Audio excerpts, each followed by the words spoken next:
Hello दोस्तों, अगर आप शिक्षक की नौकरी के लिए देख रहे हैं तो ये खबर आपके लिए है।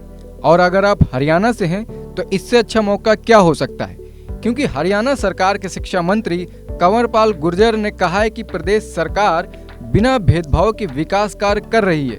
वहीं स्कूलों में शिक्षकों की कमी को मानते हुए उन्होंने कहा कि अगले महीने से शिक्षकों की भर्ती शुरू की जाएगी और करीब 20,000 शिक्षकों की भर्ती की जाएगी।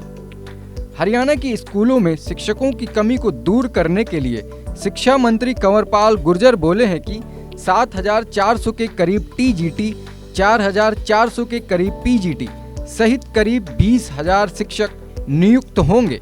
ये बातें हरियाणा भाजपा की बैठक में पहुंचे शिक्षा मंत्री ने वर्दी व किताबें बदलने तथा फीस बढ़ाने पर अभिभावकों से शिकायत की अपील की है। बता दें कि स्कूल में मनमर्जी से वर्दी और किताब बदलने और फीस बढ़ाने के सवाल पर उन्होंने कहा कि इस पर रोक लगाई गई है।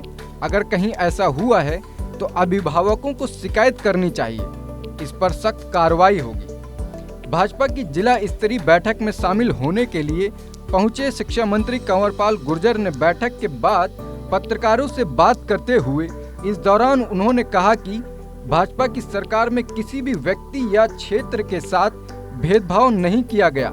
जितना कार्य रोहतक में किया गया उतना ही करनाल में भी हुआ। इसे लोगों ने स्वीकार भी किया। इसलिए हरियाणा में भाजपा फिर से मजबूती के साथ सरकार बनाएगी। उन्होंने कांग्रेस पर निशाना साधते हुए कहा कि कांग्रेस कोई पार्टी नहीं है, वह व्यक्ति विशेष है।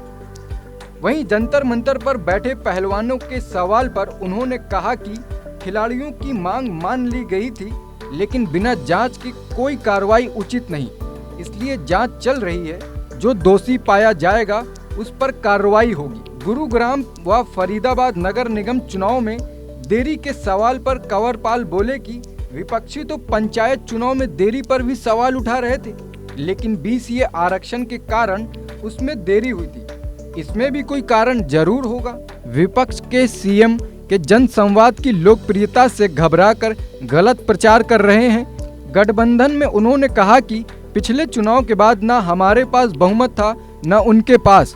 दोनों ने गठबंधन कर सरकार बनाई थी, जिसमें एक कॉमन मिनिमम प्रोग्राम बनाया था, जिसमें 80% वादे दोनों एक से थे, जिन पर पहले काम किया गया था। उस समय चुनावों में गठबंधन पर बात नहीं हुई थी, लेकिन अब इसका फैसला हाईकमान को तय करना है। आखिर में बात खत्म करते हुए उन्होंने इस बात पर जोर दिया और स्वीकार किया स्कूल में शिक्षकों की कमी है। साथ ही कहा कि अगले महीने 7,400 के करीब टीजीटी, 4,400 के करीब पीजीटी के अतिरिक्त 9,000 अन्य शिक्षकों की भर्तियां की जाएंगी।